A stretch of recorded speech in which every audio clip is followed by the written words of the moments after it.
That down. Let's move on to this, shall we? A little bit of a spoiler warning here. We might get into some details about last night's finale of Severance. I'm going to try to avoid some of the stuff, some of the bigger things, but we are going to get into it because we got some questions. Anyway, Severance did have its season finale last night. And even though there were 2 episodes I wasn't really a big fan of, I think we said they ended up being episodes 7 and 8. Yeah.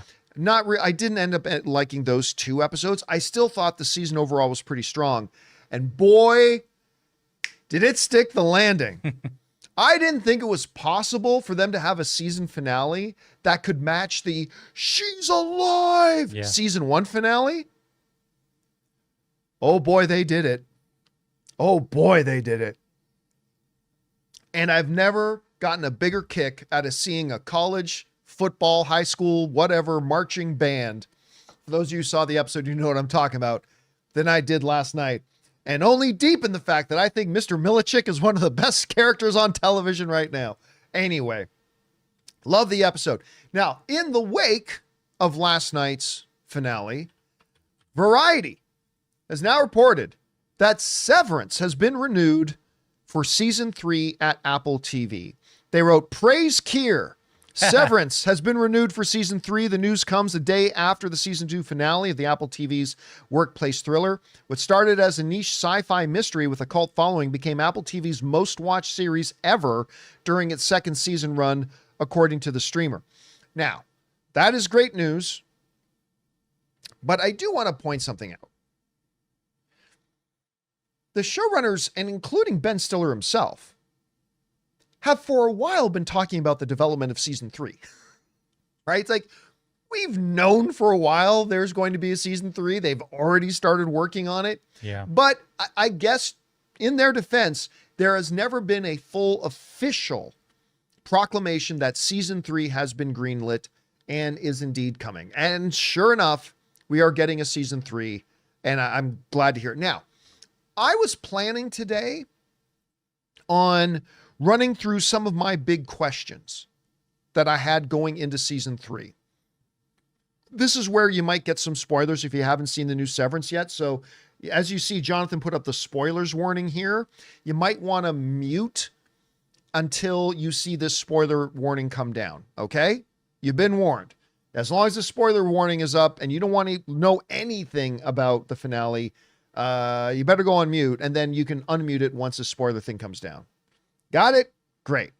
Okay. Now, I was going to talk about some big questions, and then I happened to stumble across another Variety article that was literally the exact same title. I think it was like, how do they word it?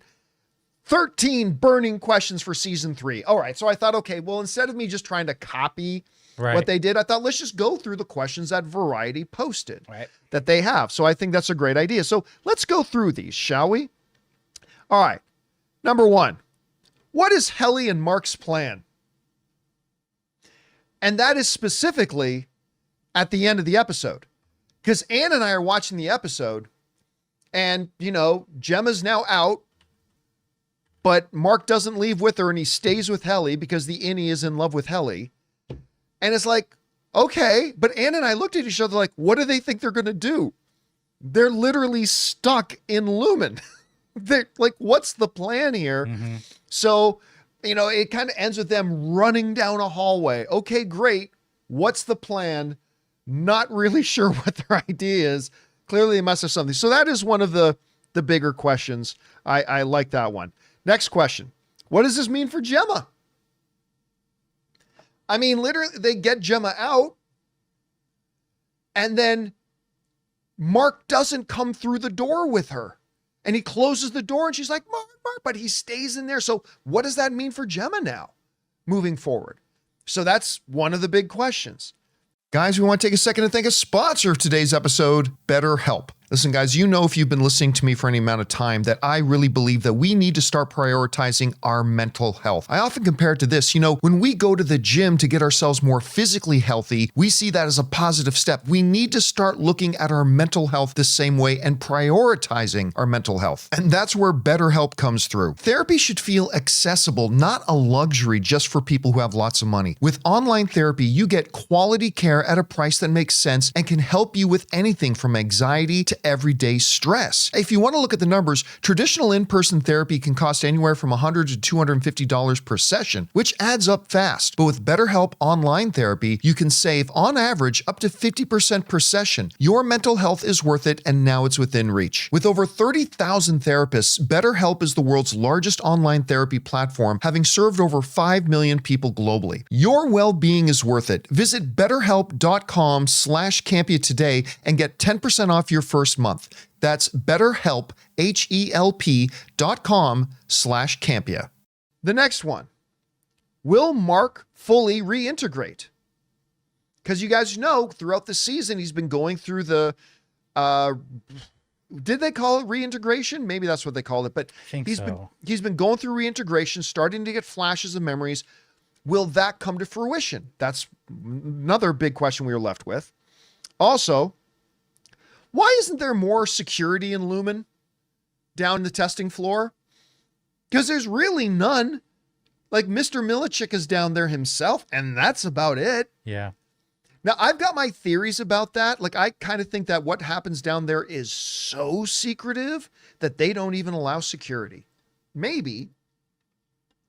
But that then begs the question, why don't they just have more Severeds down there as security? Mm-hmm. I mean, I don't know, but more of those creepy goat people. Oh. Creepy goat people have something to do with the finale. And if you saw the finale, the creepy goat people were represented, my friend. Anyway. Okay. So that's a good one. This is a huge one. That ever since they revealed that Gemma was still alive in season 1, and they never did address here. How did they kidnap her and fake her death? Right. Like, if I remember correctly, they saw the body. Like, Mark, I believe, said, yeah, I identified the body. I saw her, like, she's dead. How did they fake her death and kidnap her in the first place? They never, so they reveal in season 1 that she's alive and being kept at Lumen. And then we got through the entire second season. They never gave us the answer to that. So that's going to be something that's going to be hanging over going into season 3.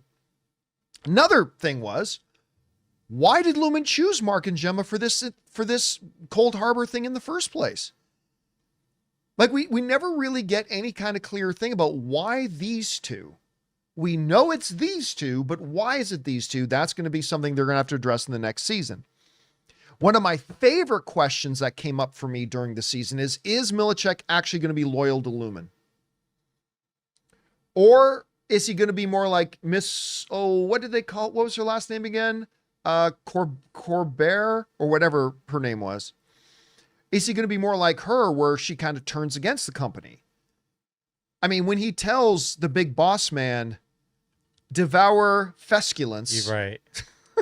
It's like, ooh. Seems like a bit of a leave, but I don't feel like I feel like he's just like putting his flag down. Like, maybe this is my place in the company. Stop crapping on me. When the kind of administrative assistant girl to the board, he was talking to her. He's like, we've seen him in this season start to question some things, right? Yeah.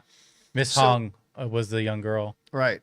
No, not his administrative assistant, like the black woman with the Natalie. Yes, that's it. Yes. All right. Next question. Speaking of Cobell, where does Miss Cobell stand? Will she try to overthrow Lumen from the outside? Because one of the things we learned this season is she is the one who created Severance. She's the one who created the whole thing. Not the Egans. It was her. She designed it. She created it. And what is her plan now here? What's her end game? So that's going to be something that's got to go into next season. And then this, and I remember I turned to Ann and I said this as the credits started to roll. It's like, we still don't know what this was all for. Like, when he completes Cold Harbor, It's like, okay, so what is it? Okay, it's a digital makeup. Okay, yeah. But what is it and what's it for? They still haven't touched on that. That's one I can understand them saving for later to let us get to know. Will Irving return? Will John Turturro come back? I'll be honest with you. I thought he would have showed up in the finale. Yeah. I really did. But well, it kind of makes sense. I kind of like this because now we can pick up with him maybe episode 1, like right off the bat. You know? Yeah. Or maybe when he departed on that train earlier in the season, maybe that was our goodbye for Irvin. Maybe he's out maybe he's out now. I don't know. Hope they didn't Sopranos him. Yeah. The screen goes black. Yeah. And then finally, where does this leave Dylan? For those of you who haven't seen it and are still listening to this, I'm not going to say what they did with Dylan. I loved Dylan's role in the finale. I loved what they did with that character. I thought it was the best Dylan moment. Well, there were several moments. I thought it was the best episode for Dylan out of the entire series so far. And I thought that part was really good. So anyway, guys, there are some burning questions we have going to see. What other questions do you guys have? You can take down the spoiler warning now. And then at the end... as in the post-credit scene, but those were the burning questions we have. What burning questions do you guys maybe have about it that we didn't cover here? Whatever they are, jump down to the comments section below and let us know your thoughts. Hey guys, thanks so much for watching this video. Make sure you like the video, leave a comment, and subscribe to our channel. And don't forget, we have a daily podcast called the John Campea Show podcast, available on Apple Podcasts, Spotify, or your favorite podcasting app of choice. Go and subscribe to it today so it'll be there when you need it.